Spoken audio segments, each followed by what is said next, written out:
At my granddaughter's 6th birthday party, I saw something that shattered me forever. In a room full of music and laughter, Lily sat alone in the corner, clutching a flimsy pink crown. When it slipped off, the truth was exposed. Her tiny head had been shaved raw, angry red scratches across her scalp. My breath caught. My heart screamed, and as I rushed to her, she whispered words that froze my blood. "Grandma, Mommy said if I cry again, she'll cut off my eyelashes too." I turned to my daughter-in-law, Vanessa. She swirled her wine, lips curled in a mocking smile, and purred loudly. "It's just fashion. Don't be so dramatic." Guests chuckled awkwardly. My son sat back with his whiskey, telling me not to make a scene. In that moment, I realized my little girl was trapped in a nightmare, abuse dressed up as motherhood, and everyone else was willing to look away. So tell me, if you saw your own grandchild humiliated like this, would you stay silent to keep the peace, or risk everything to protect them? And then my eyes drifted to the corner. Lily sat alone, her little shoulders curled in, clutching a pink paper crown. When it slipped off, the truth hit me like a knife. Her tiny head had been shaved raw, angry red scratches burning across her scalp. I gasped. Lily looked up, tears streaming, clutching her bare head as though she could hide the shame. And then she whispered, trembling. She said if I cry again, she'll cut my eyelashes too. My heart stopped. Vanessa swept in, her wine glass raised, lips twisting in a cruel smile. "Oh, Maggie, it's just a haircut. Don't be so dramatic. It's fashion." She swirled her glass as though toasting her own cruelty. I turned to my son, desperate. But David just sipped his whiskey and muttered, "Mother, don't make a scene. She'll be fine." Fine? My granddaughter humiliated, trembling under her mother's threats. And he told me not to make a scene? In that moment, I understood. This wasn't discipline. It was abuse, control, punishment disguised as motherhood. And as I tried to lead Lily away, Vanessa blocked me, eyes glittering like shards of glass. "She stays. She's mine, not yours." Right then, I knew. My son had abandoned his own child to a woman who treated her like a doll to be broken. But I also knew something Vanessa didn't. This was only the beginning. Before I tell you how everything unfolded, the fights, the courtroom, the twist that left Vanessa speechless, let me ask you, if you saw your grandchild humiliated like this, would you stay silent or risk everything to protect them?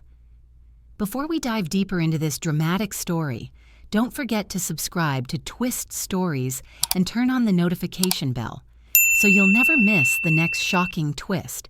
Here, you'll always find stories of sacrifice, betrayal, and unexpected justice.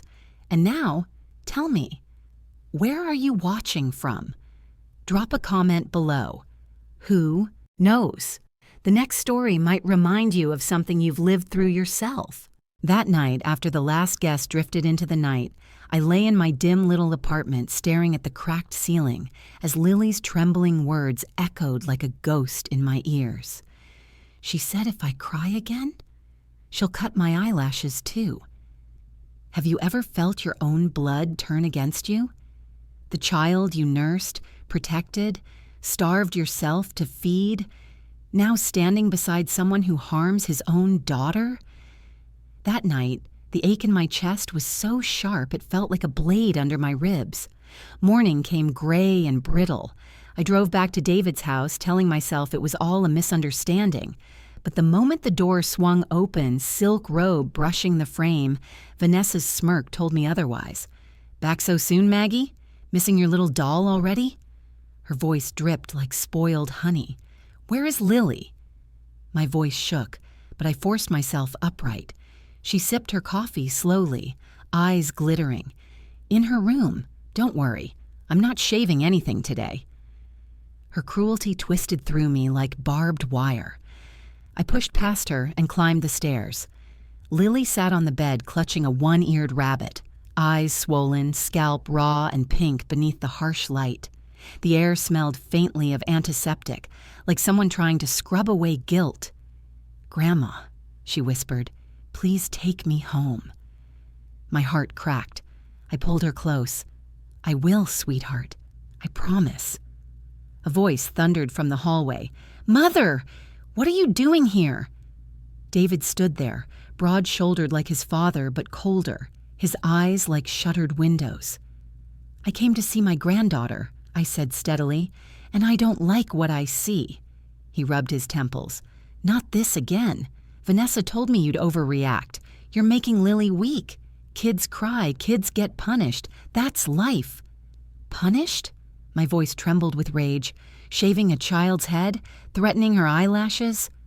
I lowered my tone to a blade. "Would you have said the same if someone had done this to you at 6? He looked away, silent. Vanessa slinked in, looping her arm through his. "Don't waste your breath, David. Your mother has always thought she knew better. That's why your father left, because she couldn't stop meddling." Her words were poison. My husband's betrayal decades ago, now wielded as a weapon. I had worked 2 jobs, skipped meals, pawned jewelry to raise this boy, and here he was, silent beside a woman who hurt his child. "If you think I'll stand by while you abuse her, you're wrong," I said, my voice rising. "I'll fight for her, with or without you." Vanessa's smile widened, sharp as broken glass. "Go ahead. Who'll believe a lonely old woman over her own parents?" Her words hung heavy like smoke. Days blurred into a fog of whispers and sideways glances. In the grocery aisle, voices hissed, "Poor David! That bitter old woman's making up stories again." At church, pews shifted, eyes slid. Away. Vanessa's lies wrapped around me like a noose, but I wasn't completely alone. My sister Helen gripped my hand across the kitchen table, her eyes fierce as storm clouds. "You're not crazy, Maggie. I've seen the way she looks at Lily, like she owns her, like hurting her gives her power. You have to act." One evening, Frank, my quiet neighbor, knocked softly. "I don't know if this helps," he murmured, holding out his phone, "but I was at the party. I saw her crying before the crown slipped. I took a photo." The image punched the air from my lungs. Lily, knees to chest, paper crown slipping, bald patches glaring under the light, a single tear glistening down her cheek. Proof, hard and undeniable. Tears blurred my sight. "This could save her," I whispered. But Vanessa wasn't finished. A few nights later, the phone rang. David's voice was sharp, almost panicked. "Mother, what are you telling people? Vanessa says you're spreading lies. You need to stop." "The only lies are hers," I said, clutching the receiver. "Open your eyes, David." "Enough," he shouted. "If you keep interfering, I'll cut you off from Lily completely." For a heartbeat, I couldn't breathe. My son, the boy I carried, fed, defended, threatening to erase me from my granddaughter's life. And in the background, Vanessa's voice, cold and triumphant. "Tell her she's finished." Then the line went dead. The next morning, Vanessa barged into my apartment without knocking, her perfume thick like smoke in a burning room. She glanced around with disdain. "This is where you want to raise a child? Pathetic." "Better here than under your roof of cruelty," I said. She leaned in, her smile venom. "You think you can win? I'll bury you in court. I'll tell the judge you're senile, unstable. You'll never see Lily again." My hands trembled, but not from fear, from fury. She saw only an old woman. She had no idea what decades of sacrifice can build inside a person. She had no idea what a grandmother will do to protect her grandchild. That night, I began to fight. Calls to Helen, to Frank, to a lawyer named Richard Thompson whose voice was steady as stone. "This isn't just about custody," I told him. "It's about saving a child from a lifetime of fear." "Then let's build a case she can't escape," he replied. Yet even as we prepared, Vanessa struck again. One evening, walking Lily home from school, a rare supervised visit, she whispered, "Grandma, Mommy said if I tell anyone what she did, she'll shave off my eyebrows next." I stopped, the world tilting. My hands shook as I gripped her tiny fingers. Rage rose like fire in my chest, but instead of exploding, I knelt, eyes level with hers.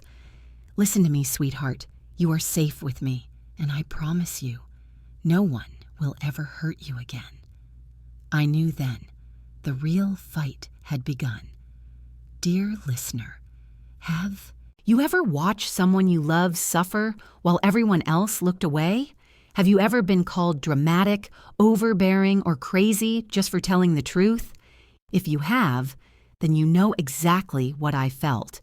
And this was only the beginning. The storm was gathering, and soon it would break wide open. Before we dive deeper into this dramatic story, don't forget to subscribe to Twist Stories and turn on the notification bell so you never miss the next shocking twist. Here, you'll always find stories of sacrifice, betrayal, and unexpected justice. And now, tell me, where are you watching from? Drop a comment below. Who knows? The next story might remind you of something you've lived through yourself. I used to think turning points came like thunder, sudden, deafening. But at 71, I've learned they often arrive in silence, in the still breath you take, in the pen you dare to lift. That morning, I cleared my kitchen table, sunlight spilling across its worn wood. On a yellow pad, I wrote in block letters, "Protect Lily." Underneath, 3 vows. Record every wound. Expose every hidden truth. Stand firm in the law no matter how much shame they try to throw at me. My hands shook, but my resolve hardened. I photographed Lily's tender scalp, each scratch like a scar carved by cruelty. I logged her words, Vanessa's taunts, David's silence. I slipped the pages into a folder I named Sunlight, because sunlight burns away lies. By noon, I sat in Rick Thompson's office with Helen and Frank. We spread the evidence on the table. Photos, notes, trembling memories. Rick leaned forward, eyes sharp, voice steady. "Here's our move," he said. "Protective order, temporary custody, no contact conditions. We have enough to request an emergency hearing." My throat tightened. Will they listen? Rick's gaze softened. Judges listen to evidence, and you have it. Frank fumbled with his phone. "There's one more." He handed it over, a blurry photo. Lily in the corner, crown slipping, bald patches uneven. Proof, ugly, undeniable proof. Hope sparked in my chest, fragile but alive. Vanessa felt the shift. Predators always sense when prey finds teeth. 2 days later, she called, voice dripping sugar. "Lunch, Maggie, just us, let's start fresh." I went, not to reconcile, to see her unmasked. The cafe smelled of lemons, its windows spotless. She swept in wearing white, sunglasses sliding down her nose, light hitting her like false glory. "You look tired, Maggie," she purred. "All this drama, for nothing." "I filed for a protective order," I said, voice flat as stone. A flicker crossed her eyes. "On what grounds?" "For shaving Lily as punishment, for threatening her eyelashes." Her smile didn't move. "You have no proof." "I have her words and photographs." She leaned back, legs crossed, smirking. "Children exaggerate, and even if a judge believes you, David will never stand against me." "I'm not asking him to." Something cold slipped across her face. "Then what are you asking, Maggie?" I rose, left a bill on the table. "I'm reminding you Lily isn't your property, and I will not stop." Her voice followed, venomous and low. "You're finished." My phone, hidden in my palm, was still recording. In our state, one-party consent is enough. I sent the file to Rick before I reached the curb. The next day, Lily sat with Dr. Susan Miller, child psychologist, in a bright office lined with picture books. I waited, hands clasped, every tick of the clock stabbing. When the door opened, Dr. Miller's face was grave. "She's terrified of the next haircut. She covered her head the moment I asked. She needs protection." I exhaled, shaking. "Thank you." Dr. Miller hesitated. She also told me about a glass jar in the bathroom labeled consequences. She said, "Hair goes in when she's bad." My world tilted. I saw Lily's small hands dropping pieces of herself into a jar of shame. My stomach churned. Then steel rose inside me. "We won't look away again," I said. Back at Rick's office, evidence stacked like bricks in a wall. The paralegal slid over a printout. Surveillance stills of Vanessa shielding Lily from guests, her hand pressing the crown back on. Intent, concealment. Then came another blow. "Withdrawals from Lily's education fund," the paralegal said quietly. "Money spent at a salon company and Vanessa's boutique." My voice cracked. She used her future to fund her vanity? Rick scribbled notes. "It shows judgment. We'll use it." I clenched my fists. This wasn't just about hair. It was power, control. A woman stripping a child's dignity and future to feed her pride. "What happens now?" I asked. Rick's jaw was set. "We file today. You testify. Frank brings photos. Dr. Miller presents her report. If luck favors us, we walk out with protection." Sleep never came. I saw jars, crowns, David's downcast eyes. Morning broke gray over courthouse steps. Helen squeezed my hand. Frank hovered nervously in a suit too big. Rick's calm steadied me. Vanessa arrived polished, hiding behind sunglasses. David at her side, lips pressed tight. As we passed, Vanessa whispered, "Last chance. Walk away." Lily's words flashed in my mind. "Please take me home." I shook my head. The courtroom was small, fluorescent light glaring. The judge, a woman with eyes that missed nothing, entered. I raised my hand, swore truth, and began. The crown, the threats, the jar. My voice trembled when I said eyelashes, but I did not apologize for my tears. I laid out the photos, the reports, the evidence. Vanessa's attorney rose, smooth as ice. "Isn't it true you dislike my client and have meddled in their marriage for years?" I met his gaze. "I dislike cruelty, and I've interfered with that, yes." A ripple of chuckles. The judge's hand silenced them. Frank testified, his voice shaking but brave. Dr. Miller followed, calm and clinical. Then Rick pressed play on my recording. Vanessa's voice filled the room. "All this drama, for nothing." Then mine. "I filed for a protective order." Then her venom. "You're finished." The judge's eyes pinned Vanessa. She looked down, and then came the witness who cracked the facade, Marisol Vega, a hairstylist in gray cardigan, clutching her notebook. She asked me to shave the little girl's head completely. I refused. She left angry. Later, she messaged, "I'll handle it myself." Vanessa's mask slipped. "It was discipline," she shouted. "Hair grows back." The judge leaned forward, voice like iron. "So do children's spirits, if we protect them." My breath caught. "This court will recess. 10 minutes, the judge said. The bailiff called, "All rise." As benches scraped, Helen squeezed my hand. Across the aisle, David looked at the evidence table, at Lily's photo, then, just for a heartbeat, his eyes flickered toward me. Uncertainty, shame, maybe regret. Dear listener, if you stood where I stood in that moment, one decision away from saving a child's future, what prayer would you whisper? What line would you refuse to cross? The judge would return in 10 minutes. 10 minutes that stretched like a lifetime. Before we continue, don't forget to subscribe to Twist Stories and turn on the notification bell so you never miss the next twist of fate. Here, we share stories of sacrifice, betrayal, and unexpected justice that linger long after the screen goes dark. And now, tell me, where are you watching from? Drop it in the comments. Who knows? The next story may echo something from your own life. The recess stretched like a tight wire. I stood by the wooden bench, palms damp, listening to the corridor breathe, heels ticking, papers whispering, a door far away sighing shut. Helen murmured a prayer.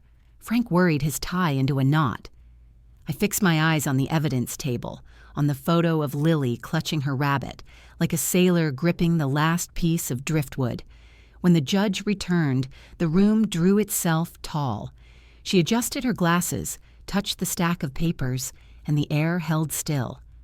"I have reviewed the evidence," she said, voice even as a level bar. "Photographs, Mr. Harris's testimony, Dr. Miller's preliminary evaluation, the audio recording, Ms. Vega's statement regarding the salon." A breath, then the strike. "There is sufficient cause to grant the emergency petition. Temporary custody of the minor, Lily Collins, is awarded to her grandmother, Margaret Collins, effective immediately." The words rang like a bell inside my ribs. For a heartbeat, the floor seemed to tilt. Then relief swept through me so hard my knees dipped. Helen's fingers dug gently into my arm. "Maggie," she whispered, "you did it." Across the aisle, fury detonated. Vanessa slammed her palms on the table. "Outrageous," she hissed. "She's manipulating you. She's a bitter old woman. David, say something." David's jaw worked, but nothing came. For once, he looked like a boy who'd lost his map. The gavel cracked. "Order!" The judge's gaze didn't waver. "Miss Collins, supervised visitation only under third-party oversight. Any violation will result in contempt." Vanessa's eyes burned holes through me. "This isn't over," she spat, voice low as a growl. The gavel fell again, final. Court adjourned. That night, Lily slept in my apartment for the first time in months. I tucked her under the quilt I sewed years ago. Daisies, sunbursts, stitches small as raindrops. She pressed her cheek to the fabric and exhaled, the way a bird finally settles into a nest. As her breath slowed, something torn inside me pulled together, thread by thread. I knew better than to expect peace. Predators don't retreat, they circle back. The only question was when. 3 days later, the knock came like a hammer. I opened the door to Vanessa and David. No lawyers, just heat. Vanessa's lipstick was smeared at the edge, eyes honed to blades. David's shoulders slumped, jaw tight as rope. "Give her back," Vanessa demanded. "You stole my daughter." "Your daughter?" My voice stayed level. "A child is not a possession. She is a person, and she deserves safety." Vanessa swung to David. "Why didn't you defend me? Why did you let this happen?" His voice broke. "Because I saw the pictures, Vanessa. I saw the footage. I can't unsee it." Her face twisted. "Coward. You'd betray your wife for this old hag?" Something iron rose in me. "Enough." My words cut the hallway clean. "This home is Lily's safe place. You step inside without permission. I call the police." For a breath, her mask slipped. She looked at me as if seeing a stranger, an old woman who had grown metal in her bones. Then the mask snapped back. Her heels fired down the corridor like shots. David lingered, eyes drifting to Lily's door, as if a sentence had lodged behind his teeth. He swallowed it and left. The custody battle uncoiled over weeks. Vanessa hired fresh attorneys, flung papers like knives, old medical bills, insinuations, the tired refrain that I was too old, too sentimental, too much. Every time Rick answered with bricks, evidence stacked, dates pinned, voices recorded. Dr. Miller's reports rose in a neat tower. Frank's testimony never wavered. Helen took the stand, voice steady. My sister raised children alone. She worked 2 jobs. She chose hunger so her son could eat. If safety and love are the measure, she is fit. But nothing split the air like Lily's small voice in chambers. She pressed her hands to her head and whispered, "I don't want to lose my hair again. I don't want the jar. I just want to stay with Grandma." When the judge summarized those words in open court, the room went still, like snow falling in a church. Vanessa's attorney tried to object. The objection died before it reached the bench. The final hearing drew a crowd. Vanessa came draped in white, innocence tailored and pressed. David sat beside her, pale, worn at the edges. Across the aisle, Lily's fingers threaded into mine like ivy. Rick stood, voice deep enough to carry and soft enough not to bruise. This is not about vengeance. It is about protection. A 6-year-old faced humiliation and fear where there should have been care. We ask for permanent guardianship for Margaret Collins and restricted, supervised visitation for both parents until change is demonstrated. Vanessa sprang up, rage rattling her words. Witch hunt! Discipline isn't abuse. Everyone here envies me. David, tell them! David's silence was a church without hymns. The judge leaned forward, elbows on the bench, eyes steady. Ms. Collins, parenting is not control through fear. This court will not condone shaving, threats, or financial exploitation as discipline. Her voice did not rise. It simply left no room for argument. Effective today, guardianship of Lily Collins is permanently transferred to her grandmother, Margaret Collins. Visitation for both parents will be strictly supervised and contingent upon counseling. Court is adjourned. The gavel thundered.